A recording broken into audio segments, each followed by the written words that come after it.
Yesterday, in the first part of this series on the Karm Yog, I addressed the question of why we want to attain God, because Karm Yog is one of the paths of attaining God. So before we discuss how to follow a path to God, first we would have to understand why we even want to attain God in the first place. So I explained that happiness is God. The very definition of God is perfect happiness, and through logic as well as through scriptural quotations, I proved to you that the only way a soul can become perfectly happy is by attaining God. And since our true identity is that we are divine souls, we are only related to God. We are not related to anyone or anything except in a temporary, physical way, circumstantial way. Circumstantial meaning, according to the circumstances of this life, we have certain relations in this world. But our only eternal relation is God. So He alone is ours, and by attaining Him, we can get perfect happiness. So that is reason enough for someone to want to attain God. Would you not want to meet your true divine mother, your true divine father? Would you not want to experience perfect happiness? Well, you can do this if you attain God. So I left you yesterday with a brief quotation from Madhav, which explained that there are only 3 paths to God. Just like there are 3 major sections called Karm of the Vedas. You have Karma Karm, Jnana Karm, and Upasana Karm. And accordingly we have the path of Karma, the path of Jnana, and the path of Bhakti. There's a reason why there's only 3 paths to God. And the reason is that God is Sat Chit Anand. These are his 3 qualities, 3 divine qualities. Sat, eternal divine existence, eternal life. Chit, divine mind, divine knowledge. And Anand, bliss, happiness. And since we are Ansh of God, which I also explained yesterday, we are his power, we are a part of him. Therefore, we are Ansh of Sat Chit Anand. Therefore, we also have those Sat Chit Anand characteristics, just not in an unlimited way like God does. God has unlimited Sat, so he is omnipresent. There's not a particle of the universe where God isn't. God has unlimited Chit, so he has perfect, unlimited knowledge. And God has unlimited Anand, so he has perfect happiness all the time. Now our nature is also Sat Chit Anand, but because we are Sat Karm, Chit Karm, Anand Karm, it's like just a tiny spark.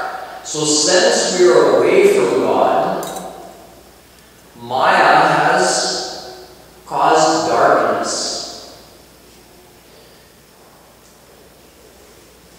You see, someone could say, if we are Sat Chit Anand, just like God, and God is beyond Maya, Maya cannot touch God. Maya meaning this energy that produced the world, which binds all of us. We are all Maya Dham. We're under Maya. We don't have a choice whether to be born or not. If we were to die this second, we would all be reborn. We don't have a choice because we're bound by Maya. God is omnipresent, yet we don't experience Him. Why? Because we're bound by Maya. Maya separates us from God. So someone may say, as a soul, we are Sat Chit Anand. So why should Maya be able to affect us if Maya cannot affect God? God is like the sun, and we are like a little, you can say, like see the metal on this harmonium shines, so it has an ansh of the sun's quality in it. Now, the sun can never be overcome by darkness, but if we turn out all the lights in here and it's dark outside, this will not light up the dark room. The darkness can overcome this little garment of the sun. So similarly, we as souls are infinitesimal Sat, infinitesimal Chit, infinitesimal Anand. Therefore, if we are away from God, which we are, we're all turned away from God, then Maya is able to suppress that Sat Chit Anand quality of us to some degree. Not completely, we still love and desire God, as I explained yesterday. But we are not all knowing, we are not all blissful. So those divine qualities are not manifested in our personality, but we have them there on the inside. So we are Sat Chit Anand at the core of our being, but we're colored by Maya. I also explained yesterday that although our soul's desire is for God,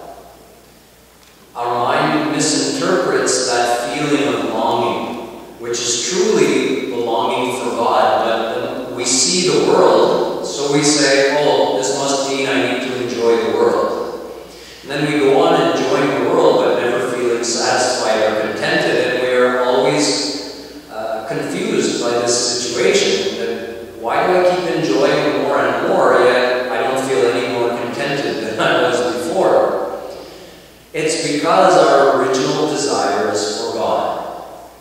So since we are Sat-Chit Anand, just like God, there are three paths according to these three eternal qualities.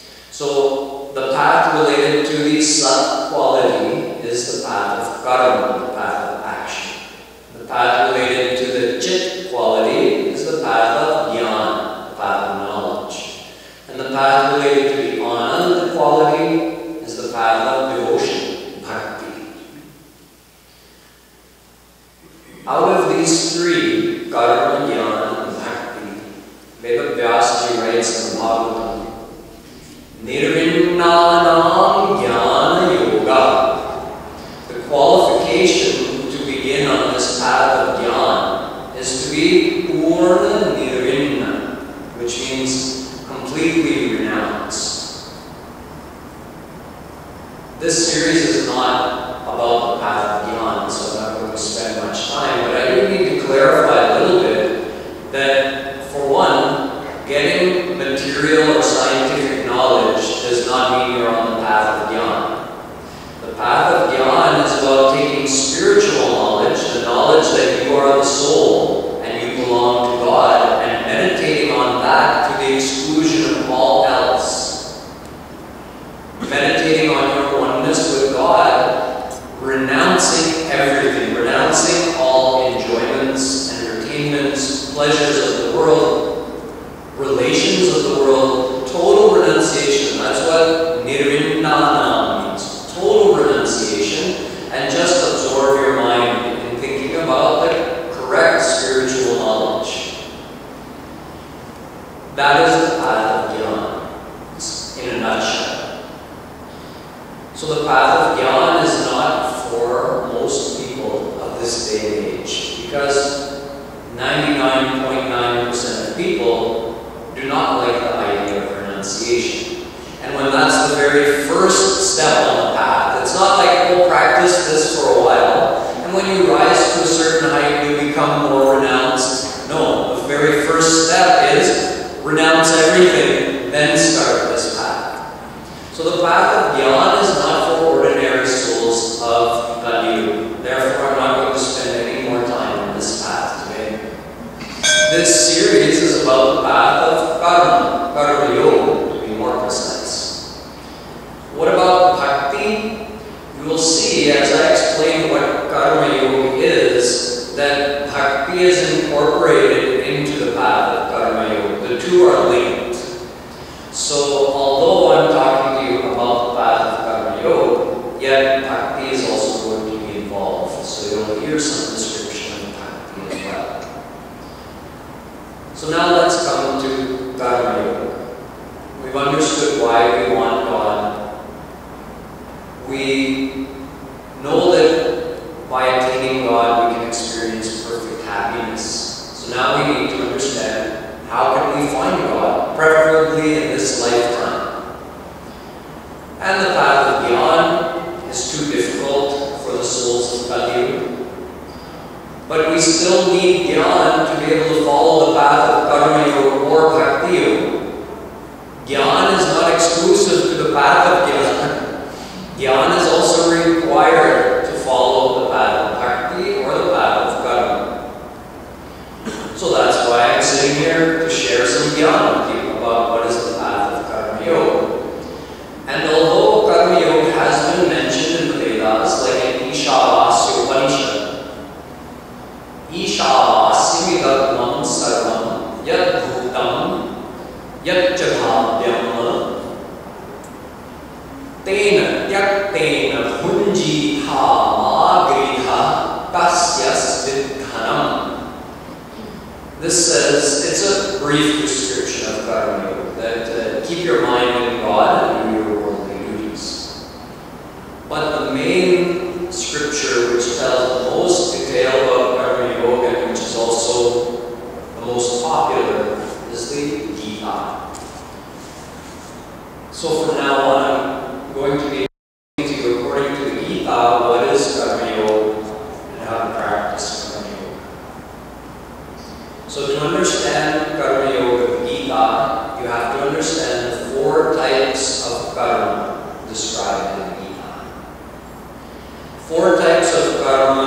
includes any kind of action. Whatever kind of action someone is doing, it's going to be one of these four. Karma, vikarm, Karm Yog, or karma sanyas. And these can be grouped in pairs of two.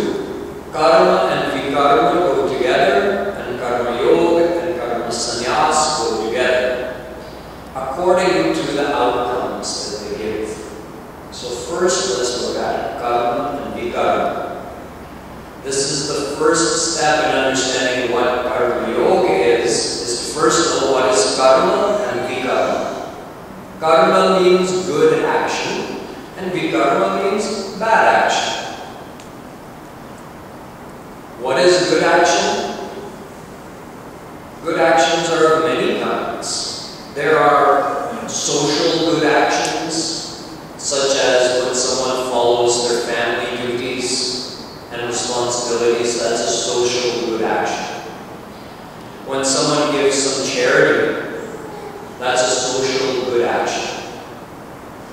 We have religious good actions. If someone comes to the temple and takes part in puja, that's a religious good action. Or does any kind of religious worshipping formality or ritual, that's a religious good action.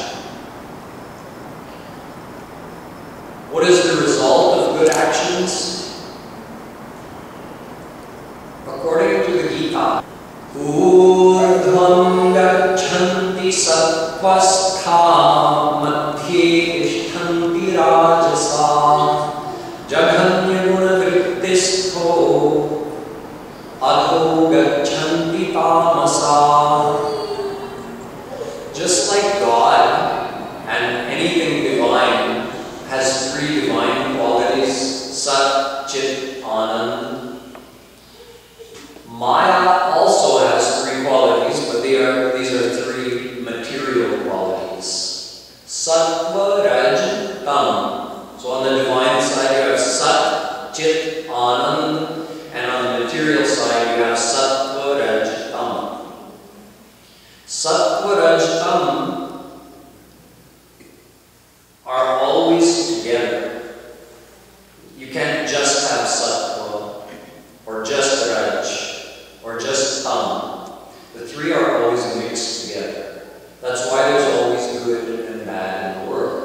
Sattva means good, Dham means bad, and Raj is in between. It's selfish, active, but not in a good or bad way, just in a selfish way. Therefore, we have three types of actions. Sattvic actions, good actions. Tamas actions, bad actions. And Rajas actions, those that are neither done to harm someone nor to help someone, they're just selfish actions. Those are Rajas actions. And accordingly, we have three types of consequences. Urdhvam gachanti, madhye tishtanti, adho gachanti. If you do sattvic actions, your consciousness rises higher. If you do rajas actions, you stay in the middle, and if you do tamas actions, you fall down. Now, it's not just a case of your consciousness rising or falling, although that's part of it. Punyena punyalokam nayati papena papam ubhabhyameva manushya lokam. There are three lokas according to the three qualities of Maya. You have Swargalok or Punyalok. You have Manushyalok or Mrityulok. That's here. And you have Naraklok. Three types of lokas. A lok means a dimension or an abode, you can say. A world. Mrityulok is where we are now. Punyalok is also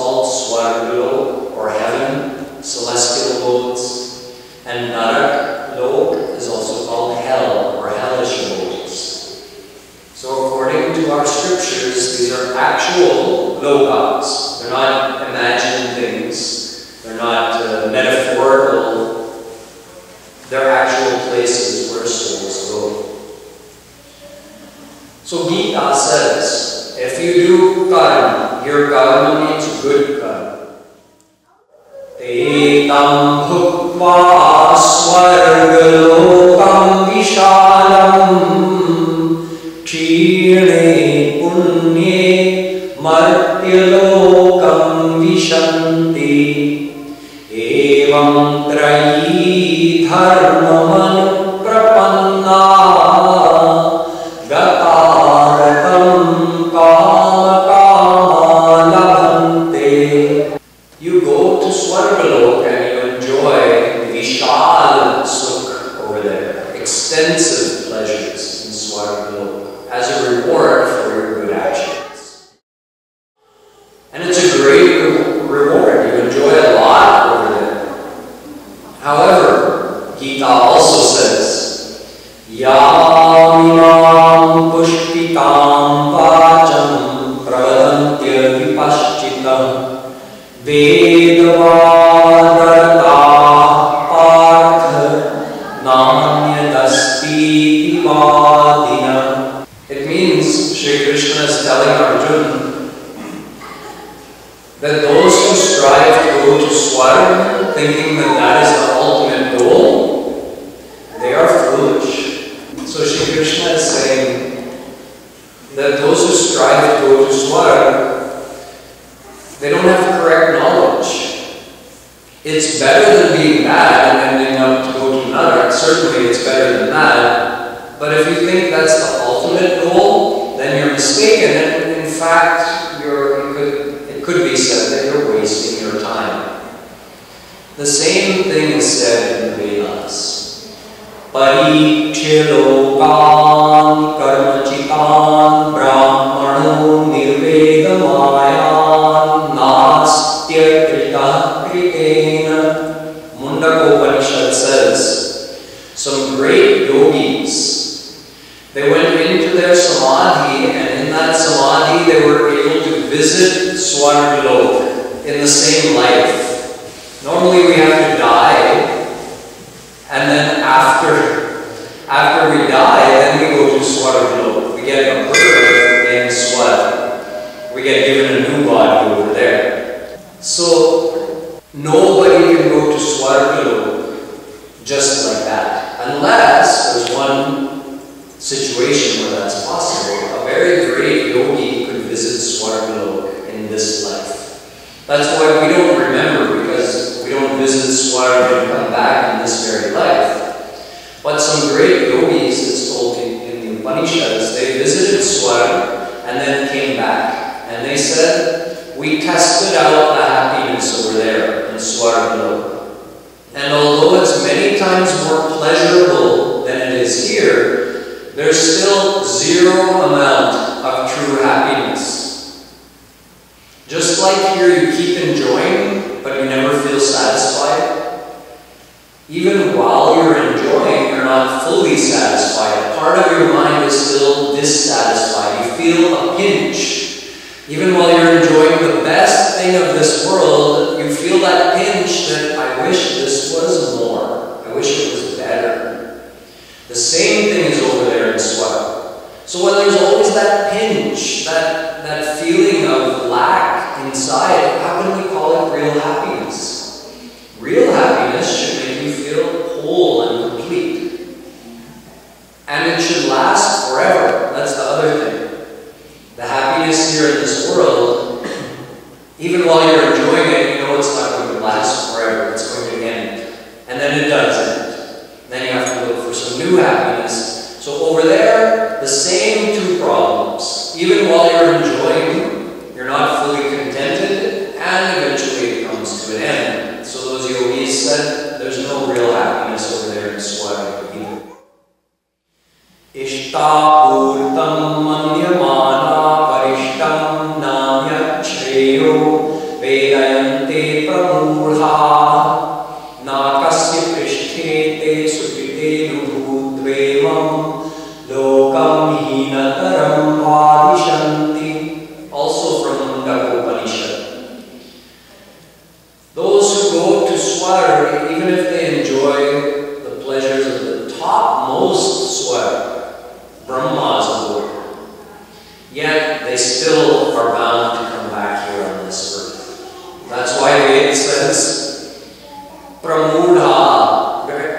strong language, saying that the one who desires to go to Swarg and makes effort to go over there, he's a fool's fool, a great fool.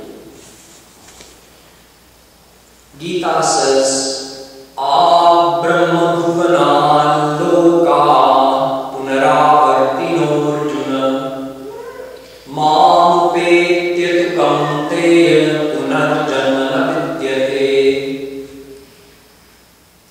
Shri Krishna tells Arjuna that if someone goes to the topmost abode of Swarg, Brahma's abode, they still have to come back again in this physical world. He says if someone comes to me, then they stay with me forever, but his abode is beyond Brahma's abode, beyond the Swarg, beyond Maya. Because even Swarg is part of Maya. It's the sattvic manifestation of Maya. This is the Rajas manifestation of Maya. And Narak is the Tamas manifestation of Maya. So you have to cross Maya totally. Traigunnya Vishaya Veda Nistraigunyo Bhavarjuna. In the Gita, Shri Krishna tells Arjuna that you have to go beyond the practices of the Vedas that tell to be a good person, because those practices keep you within the three gunas. They only take you to Swarg. So those practices are there to elevate our consciousness and make us better people and to make the world a harmonious place if people are following these rules of good behavior. But they do not give perfect happiness. In the Vedas, two types of happiness are described. Shreya and Preya. Tayo Adadanasya. Tayo Shreya Adadanasya Sadhu Bhavati Hiyate Thadya Upreyo Vrinite. Kathopanishad says that if you attain God, you get Shreya. Shreya means perfect happiness forever. And the other kind of happiness is Preya. Preya is what I described to you before. Limited happiness that even while you're enjoying it isn't perfect, doesn't fully satisfy you, and one day it ends. That's Preya. So the whole field of Maya is the field of Preya. Even in Swarg, that's all Maya. So the best you can get over there is Preya. But if you attain God, you get Shreya. So that's why Shri Krishna told Arjuna, just being good can only take you to Swarg. So it's a start, but you have to go beyond that. You have to go beyond just being a good person. So this is the first type of karma. Karma, vikarm, karma yog, karma sanyas. Those four types of karma. I've explained one, good action. Good action results in going to Swarg and then you come back here. Vikarma is just the opposite. Papa, mubhabhyadeva. Through pap, you go to Nara. Pap and vikarma is the same thing. Sin, or bad action, results in the opposite of going to Swarg. And the opposite of Swarg is Nara. But that's also not forever. It's a temporary place you go and you come back. So we have all been to Swarg and we've all been to Nara. We are eternal. So every soul has lived uncountable lifetimes. And in those uncountable lifetimes, we've been to Swarg uncountable times and we've been to Nara uncountable times. And here we are back in Mrityu Lok again. So both karma and vikarma keep you under Maya, bound in the cycle of birth and death. You can say karma sends you to a jail with golden bars, and vikarma sends you to a jail with iron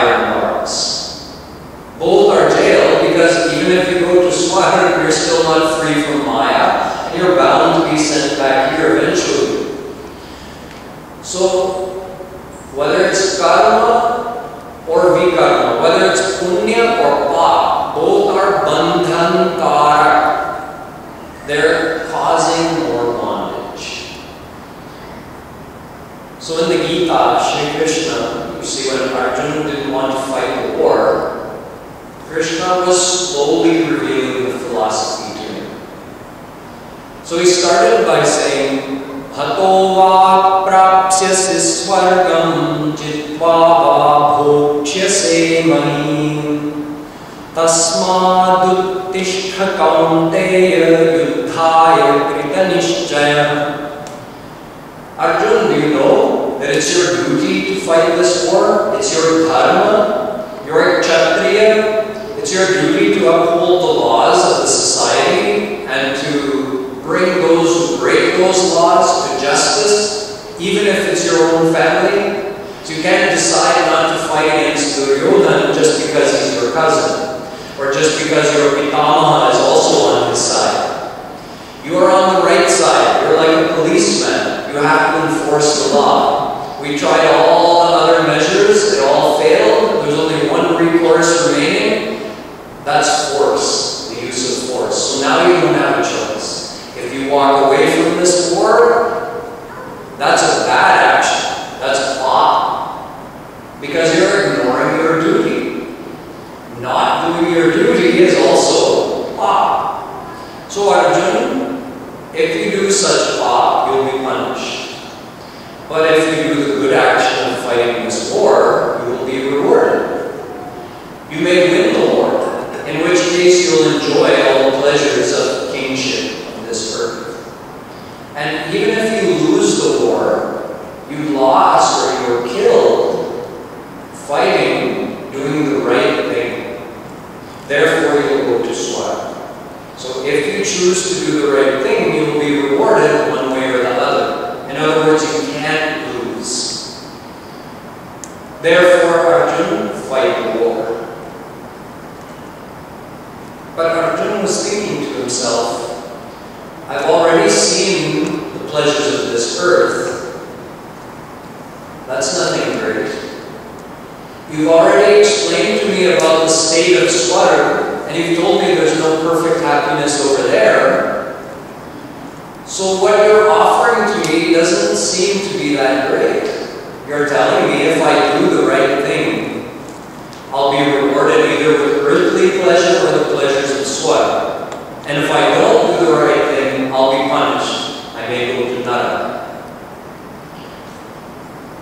But neither one is of much value. Whether I go to Swarga or I go to Nara, I'm still under Maya. There's no perfect happiness anywhere under Maya. So is there something beyond this? That's when Krishna revealed the philosophy of Karm Yog. He started by just talking about good and bad action and consequences of good or bad actions, just like I explained to you. But since both good and bad actions keep a person bound in Maya, it's not enough just to know the difference between right and wrong. We have to be able to go beyond that. So to do that, Shri Krishna explained Karm Yog and Karma Sanyas, the other two types of action. Karma Yog is very simple. Tasmat sarveshu kaleshu manusmarutyaja. In one half line, one half shloka, Krishna tells Arjuna what is Karma Yoga. He says, fight the war and remember me all the time. In other words, do the physical good actions. Physically follow dharma, but mentally remember God. Mentally have your mind attached to God, but physically do all the good karma. A simple definition of Karma Yoga. So you see there's a difference between karma and Karma Yoga. Karma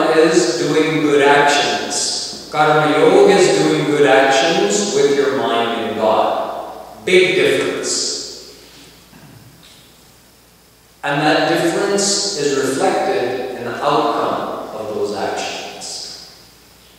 You see, the mind is always attached somewhere. It's not unattached. So there's two fields where we can be attached. We can either be attached to God, or we can be attached to mind. There's no third thing to be attached to, because the third thing is us, the souls. There's only three things that exist, according to the Vedas: souls, God, and Maya. So we are the ones who get attached. Thus, that leaves two things to get attached to. Get attached to God, or get attached to the world. And we are definitely attached in one of those two places. So performing good actions with the mind attached in the world, that is karma. And performing good actions with the mind attached in God, that is Karm Yog. Now one would think probably the consequence must be fairly similar, because both people are performing good actions. No, the consequences are world apart, because we don't get the result of our physical doings. We get the result of our mental attachment. This is one of the axioms that Krishna tells in the Gita. Yanti deva brata devan pitrin yanti pitribrata bhutani yanti bhuteja yanti madhyajinopimam. He says, whatever you attach your mind to, that is what you will attain. Attach your mind to celestial gods, you'll go to Swami. Attach your mind to any person or anything in this world, and you'll be reborn here. And he says, attach your mind to me, and you'll come to me. Very simple. Yam yam vapi smaran bhavam tyajatyante kalevaram tam tamevaiti kaunteya sada tadbhava bhavita. Gita. The same thing expressed slightly differently. Shri Krishna says, at the time you leave your body, when you're dying and your soul is leaving your body, at that time, whatever you're attached to, that's what you're going to remember. And that creates a force of attraction that causes you to be reborn in that same field. One time, Nadaji was walking through a village, and on the outskirts of the village, there was a small shop. And outside the shop, there was a pallet with a big pile of grain on it. As Nadaji was walking by, he also had a companion with him, and they saw that a dog came by and licked the edge of that pile of grain. The shopkeeper saw that, and he came out with a broom, chasing the dog away, saying that you made the whole pile jutan. So he yelled at the dog and chased him away, and Nadaji started chuckling to himself. He was finding some kind of amusement in this scene. So his companion asked him, Nadaji, what's so funny? Where's the humor in this situation? Nadaji said, that dog is the shop owner's father, who started the shop. And because of his mix of good and bad actions, he ended up being reborn in that species. But according to his attachment, he was reborn in this locality around this same thing, because that was his main attachment. So we're reborn in the field of our attachments. What species we're born into and how much suffering or pleasure we get, that's according to the good or bad actions we performed. But where are we born? In what field? Amongst whom? Amongst what people? That's determined by our attachments. So we're reborn in the field of our attachments, and then we receive pleasure and suffering according to our good and bad actions of the past life. So attachment is everything. If we are attached to God, we will attain God. And if we are attached to the world, we will attain the world. It's very simple. This is, when we talk of knowledge, there are really just a few main principles that someone needs to learn and keep in mind. One is what I shared with you yesterday, that we are souls. We are not this body. And as souls, we are eternally related to God, who is divine bliss. And only by attaining Him can we become perfectly happy. That's one very important part of the knowledge.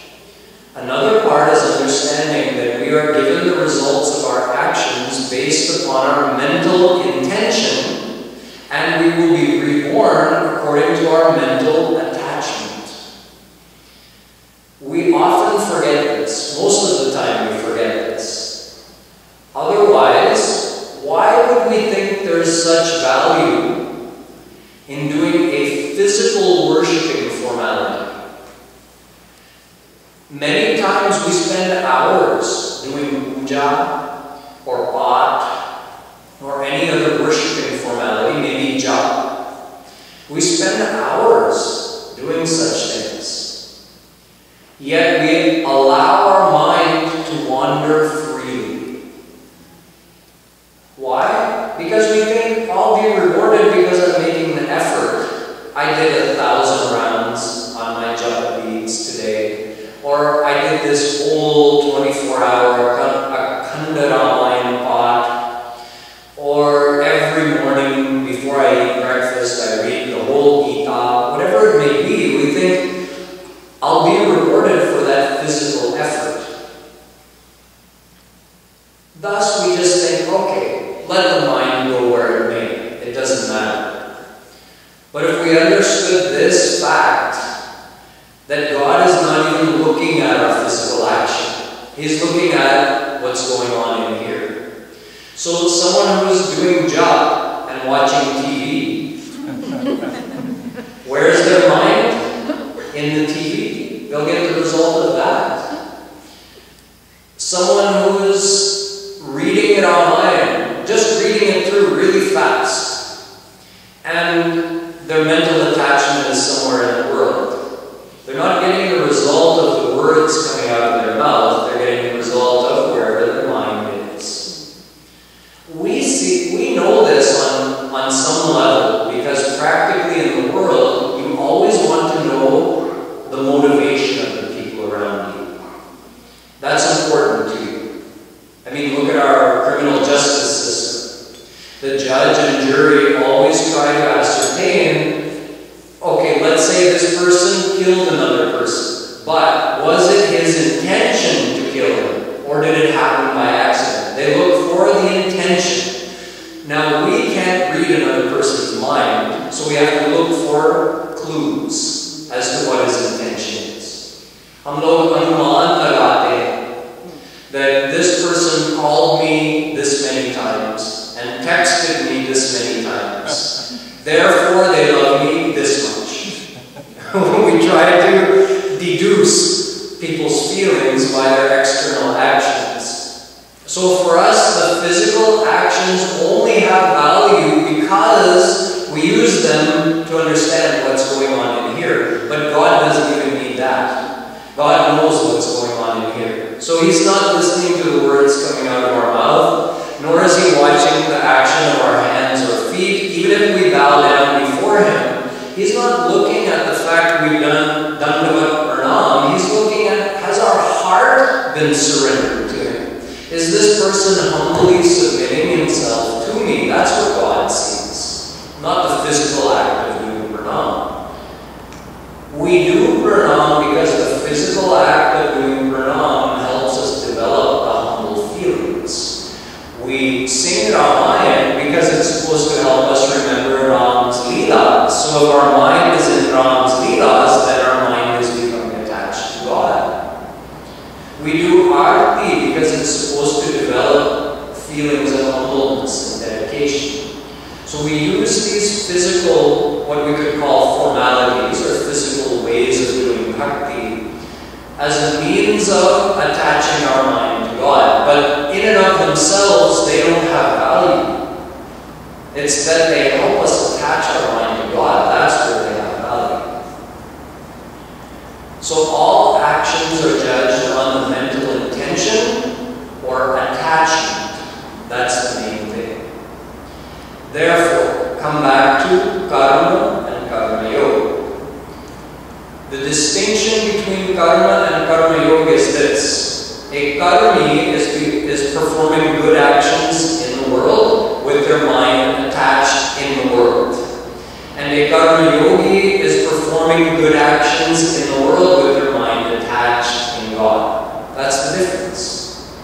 A simple but important difference. It's the difference between God realization and continued Maya bondage. So, attachment of the mind is determined by a decision that we make. I mentioned to you several times that we are all looking for happiness. If we decide that happiness is in God, then we will get attached to God. And if we decide that happiness is in the world, then we'll become attached to the world. And what determines which of those decisions we'll make is whether we think of ourselves as the soul or the body. Right back to that original knowledge. If I believe myself to be the soul, then I know that I'm related to God, so only God's happiness can satisfy me. And if I understand myself to be the body, then of course I'm going to look to the world for happiness. Why would I look to God if I believe myself to be the body? So it all comes down to this knowledge. So in essence, you can say that karmi is also a jnani, because he believes himself to be the body, therefore he looks for happiness from the world, therefore he gets attached to the world, but at least he's doing good actions with his mind attached to the world. Eventually he'll get to the point where he says, I've enjoyed this world a lot. I've done a lot of good actions, probably in many past lifetimes, because I got wealth and health and good family in this life. That's the result of my past good actions. So I'm enjoying a lot in this world, but it's not enough. Then he starts thinking, could there be something more? Then God can arrange for him to be exposed to the teachings of Sanatana Dharma and to learn, oh, I'm not the body, that's why the enjoyments in this world are not enough. I'm the soul, so only God's happiness can satisfy me, and he starts turning his mind towards God. Yet he physically remains in the world because he's a karma yogi. A karma yogi does not physically isolate himself in a jungle or a cave up in the mountains. He physically stays in the world and performs all the same work that he was before. But he changes his thinking because now he has true understanding. He's no longer deluded, thinking that I'm the body. He thinks I'm the soul. So his mind is desiring God. He's desiring divine happiness from God, but he knows that he still has to physically exist and function in this world, so he continues to work in the world.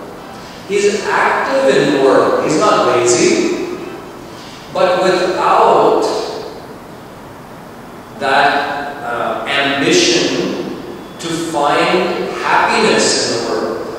He has an ambition to excel. Why? Because that's the nature of a sattvic mind. A sattvic mind wants to do everything well, to the best of his ability. Why? Just because. Not because it's your nature. That's the nature of a sattvic mind. The nature of a tamas mind is to say, oh, whatever. I don't care. It doesn't matter. That's a tamas quality of the mind. Rajas quality of the mind is, oh, I have to succeed. I'm very ambitious.